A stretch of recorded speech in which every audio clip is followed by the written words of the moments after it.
Bonjour à tous, je m'appelle Marianique, je suis votre ministre aujourd'hui. Bienvenue à tous dans le nouvel office du dimanche en ligne. Pour mon premier office, j'ai décidé de partager avec vous des données qui me tiennent à cœur. Elles concernent le bonheur. C'est un but que nous poursuivons tous à notre façon, n'est-ce pas? Mais concrètement, qu'est-ce que le bonheur? Elrond Hubbard le définit ainsi. État de bien-être, de satisfaction, de plaisir. Existence joyeuse, gaie, paisible. La réaction que nous avons quand de bonnes choses nous arrivent. Le bonheur est donc à la fois un sujet très personnel, mais aussi commun à chacun de nous. Dans le livret Le chemin du bonheur, Elrond Hubbard dit ceci. La joie et le bonheur véritable sont choses précieuses. On ne saurait obtenir ni joie ni bonheur si on ne survit pas. Essayer de survivre dans une société chaotique, malhonnête et généralement immorale est difficile. Tout individu ou groupe cherche à retenir de la vie, je vais répéter cela, tout individu ou groupe cherche à retirer de la vie le maximum de plaisir et à échapper autant que possible à la douleur. Commençons par la lecture du credo de l'Église de Scientologie.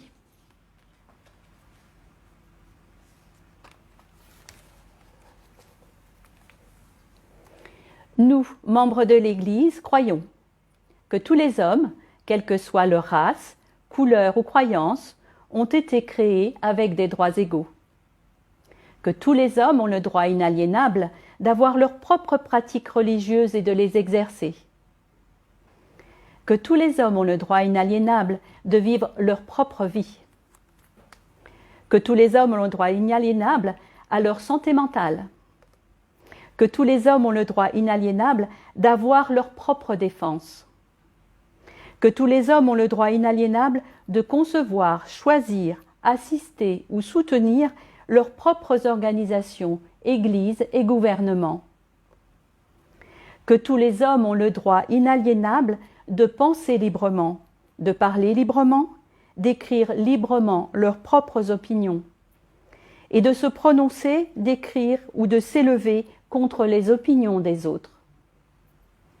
Que tous les hommes ont le droit inaliénable de créer leur propre espèce. Que les âmes des hommes ont le droit des hommes.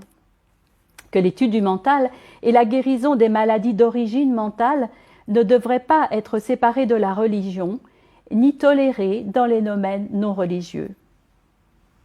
Et qu'aucun agent autre que Dieu n'a le pouvoir de suspendre ou de négliger ses droits de façon ouverte ou couverte. Et nous, membres de l'Église, croyons que l'homme est fondamentalement bon, qu'il cherche à survivre, que sa survie dépend de lui-même, de ses semblables et de l'accomplissement de sa fraternité avec l'univers. Et nous, membres de l'Église, croyons que les lois de Dieu interdisent à l'homme de détruire sa propre espèce, de détruire la raison des autres, de détruire ou d'asservir l'âme d'un autre, de détruire ou de réduire la survie de ses compagnons ou de son groupe. Et nous, membres de l'Église, croyons que l'esprit peut être sauvé et que seul l'esprit peut sauver ou guérir le corps.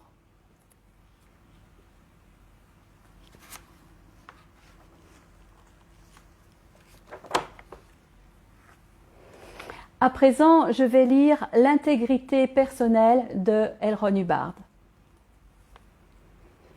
Ce qui est vrai pour vous est ce que vous avez observé par vous-même. Et lorsque vous avez perdu cela, vous avez tout perdu. Qu'est-ce que l'intégrité personnelle? L'intégrité personnelle, c'est savoir ce que vous savez. Ce que vous savez n'est rien d'autre que ce que vous savez. C'est cela l'intégrité. Il n'y a pas d'autre intégrité. Bien sûr, nous pouvons parler d'honneur, de vérité, de tout cela, c'est termes ésotériques. Mais je pense qu'on ne les trahirait pas le moins du monde si ce que nous observions était vraiment ce que nous observions, si nous prenions soin d'observer ce que nous observons, et que nous observions toujours dans le but d'observer, et sans nécessairement adopter une attitude sceptique, un esprit critique ou indulgent, mais certainement en maintenant suffisamment d'intégrité et de conviction personnelle, de confiance en soi et de courage pour pouvoir observer ce que nous observons et dire ce que nous avons observé. En dianétique et en scientologie, une chose n'est vraie que si vous l'avez observée, et elle n'est vraie que selon votre propre observation. C'est tout.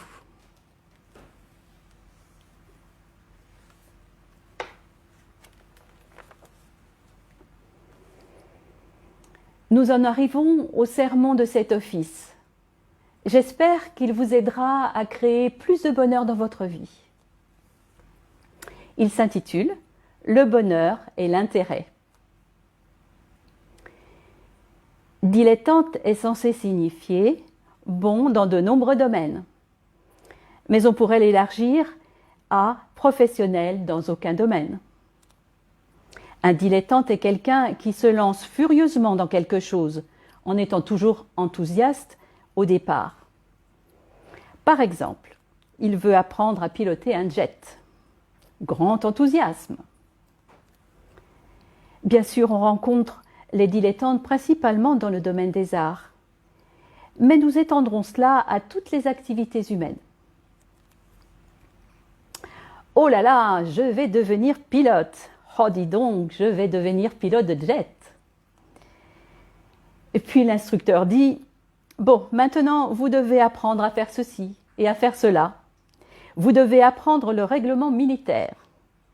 Et vous devez apprendre à faire votre lit correctement. À partir de là, il n'est plus aussi enthousiaste qu'il était auparavant. Il suit une ou deux leçons. Et subitement, il est au bureau du commandant pour demander à démissionner. Pourquoi demande-t-il à démissionner? Quelle est la caractéristique commune à son activité ou à toute autre activité qui amène une personne à se retirer de la vie, de ses activités, à abandonner ses buts ou ses engouements? Il a épuisé tout intérêt au sujet des pilotes de jet. Il n'avait en fait pas beaucoup d'intérêt. Il ne pouvait pas le construire. Il avait tout à coup hérité d'une parcelle d'intérêt. Il avait été enthousiasmé par une affiche ou quelque chose comme ça. Cet intérêt était très léger. Il n'aurait pas pu le créer lui-même. Il s'est donc lancé dans quelque chose et a rapidement épuisé tout l'intérêt qu'il avait pour ce sujet. Et il ne lui est rien resté, hormis l'attention qu'il y avait portée au départ. Il reste en quelque sorte coincé dans ce sujet et a l'esprit pâteux à propos de tout ça. Mais ça ne l'intéresse plus. Bon, il tourne la page et décide qu'il va devenir pianiste. Voilà ce qu'il va être, pianiste. Ça l'intéresse beaucoup de devenir pianiste. Il prend une leçon, 2 leçons et rencontre quelques pianistes. Tout à coup, le piano ne l'intéresse plus du tout. Il arrête, c'est fini. Il ne s'y consacre pas davantage. Il en conclut qu'il n'est pas particulièrement doué dans le domaine et que la meilleure chose pour lui serait de devenir quelque chose de sensationnel, quelque chose à propos duquel il est terriblement enthousiaste. Il va être peintre. Il arrive jusqu'au point où il apprend à nettoyer un pinceau et il abandonne. Pourquoi a-t-il abandonné? C'est une question très importante parce qu'il arrive à chacun d'abandonner de cette façon dans différents domaines de l'existence. Il le fait sans arrêt. Il n'est pas moins doué qu'auparavant, mais il a changé sa façon de voir les choses et il abandonne. Sa façon de voir les choses est la suivante. Il n'est plus capable de créer de l'intérêt. Il n'est plus poussé par l'intérêt qu'il génère de lui-même. Il se contente de prendre l'intérêt d'une autre personne ou d'avoir un peu d'intérêt et il l'épuise avant d'en arriver à l'étape où l'on doit travailler dur. Croyez-moi, il faut vraiment beaucoup d'intérêt pour accomplir la tâche qui consiste à remuer à coups de pelle et de pioche la moitié d'une montagne pour trouver un peu d'or ou pour abattre un séquoia à la scie. D'ailleurs, ils n'avaient pas de scie lorsqu'ils ont commencé à couper ces arbres. Ils avaient de très très mauvaises haches. Il faut beaucoup d'intérêt pour maintenir une personne à sa tâche jusqu'au bout. On ne doit pas incriminer l'intérêt. Ce n'est pas dû au fait qu'une personne s'est mise à avoir de l'intérêt pour quelque chose et a ensuite été désabusée ou trahie, de sorte qu'il lui a fallu se retirer de cette chose. Ce n'est pas cela qui ne va pas chez cette personne. C'est simplement qu'elle n'a pas continué à créer de l'intérêt pour ce qu'elle faisait. Il y a un nombre incroyable de gens là-dehors. Ils cherchent le bonheur. Eh bien, la clé du bonheur, c'est de s'intéresser à la vie. Le bonheur des gens dépend de leur capacité de le créer. Tout le bonheur qu'ils pourront ressentir ne proviendra que de leur propre création, pas de celle des autres. Ils auront la quantité de bonheur qu'ils sont capables de créer. Mais ce bonheur en lui-même n'est pas une émotion. C'est un mot qui représente une condition. Et l'essence de cette condition, c'est l'intérêt. On pourrait dire que le bonheur est le fait de franchir des obstacles qui ne sont pas impossibles à connaître en direction d'un but connu. L'essence de tout cela est simplement ceci. Quelle est la quantité d'intérêt que la personne peut créer ? Et peut-elle en créer suffisamment pour venir à bout de toute l'énergie pesante qu'il lui faut mobiliser au fur et à mesure qu'elle avance ? C'est la quantité d'intérêt qu'elle est capable d'engendrer elle-même. C'est son aptitude à se maintenir intéressée par la vie qui va la rendre heureuse. Parce que le bonheur, c'est le fait de se consacrer à l'existence. Ce n'est rien d'autre que cela. Donc, que se passe-t-il avec le dilettante ? Il a cessé de créer de l'intérêt. Et vous verrez que cet individu recherche le bonheur. Il cherche le bonheur. Le bonheur d'un autre ne lui sera jamais d'aucune utilité. Le seul bonheur qu'il connaîtra jamais viendra de son aptitude à créer son propre intérêt pour les choses. La procédure du bonheur de l'audition de Scientologie, qui s'occupe des considérations et transgressions passées, empêche quelqu'un... Je vais répéter cela. La procédure du bonheur est de l'audition de Scientologie qui s'occupe des considérations et des transgressions passées, qui empêche quelqu'un de mener une vie heureuse. Vous pouvez en bénéficier et elle vous aidera à gagner l'aptitude à parvenir au bonheur dans la vie.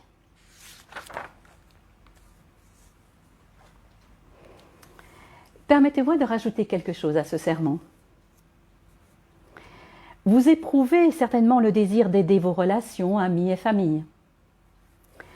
Votre survie peut être mise en péril par les mauvaises actions de ceux qui vous entourent. Votre bonheur peut être transformé en tragédie et en chagrin par la malhonnêteté et l'inconduite d'autrui. Je suis certaine que vous pouvez penser à des cas concrets où cela se produisait. De tels préjudices réduisent la survie d'une personne et portent atteinte à son bonheur. Vous êtes important aux yeux des autres. Ils vous écoutent. Vous pouvez les influencer. Le bonheur ou le malheur d'autres personnes que vous pouvez nommer a de l'importance pour vous. Le chemin du bonheur est un chemin pour vous, mais aussi pour les autres, qui mène à une vie plus sûre, pleine de joie et d'épanouissement. Je compte sur vous pour appliquer ces données et c'est avec plaisir que je lirai vos observations et vos résultats.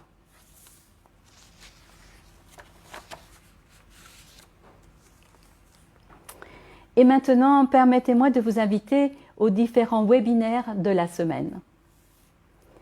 Aujourd'hui même à 14 heures, le webinaire aura pour sujet les adolescents et sera animé par votre superviseur des cas supérieurs. Un peu plus tard dans la journée, à 18 heures, le sujet de l'établissement dans une organisation de scientologie sera abordé. Le lundi 19 avril à 19h30, ce sera le thème « Comment ne plus être stressé par la situation actuelle ». Le vendredi 29 avril à 19h30, le thème sera « Repérer les personnes toxiques et résoudre la situation ». Et enfin, le 24 avril à 19h, avec le Celebrity Center, sera abordé l'expansion de la scientologie en France. Contactez les organisateurs de cet office pour obtenir les liens que vous souhaitez. Pour notre prochain office du dimanche, je vous donne rendez-vous le 25 avril à 11 h en ligne. Terminons cet office avec la prière de scientologie pour la liberté totale.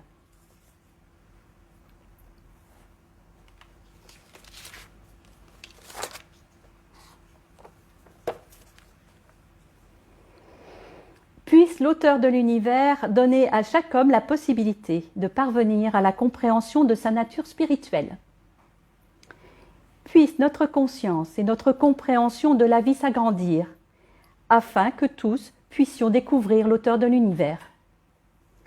Et puissent d'autres aussi atteindre cette compréhension qui mène à la liberté totale. En ce moment, nous pensons à ceux dont la liberté est menacée, à ceux qui ont souffert d'emprisonnement à cause de leurs croyances, à ceux qui ont été asservis ou martyrisés, et à tous ceux qui se font brutaliser, piéger ou attaquer. Nous prions pour que les droits de l'homme soient préservés, pour que les peuples puissent croire et pratiquer leur foi librement, afin qu'à nouveau la liberté règne dans notre pays. Libérés de la guerre et de la pauvreté et du besoin, libre d'être, libre de faire et libre d'avoir. Libre d'utiliser et de comprendre le potentiel de l'homme, un potentiel d'origine divine. Je vais répéter cela, un potentiel d'origine et de nature divine. Et libre de parvenir à cette compréhension et à cette conscience qu'est la liberté totale. Dieu fasse qu'il en soit ainsi. Je vous souhaite une bonne semaine.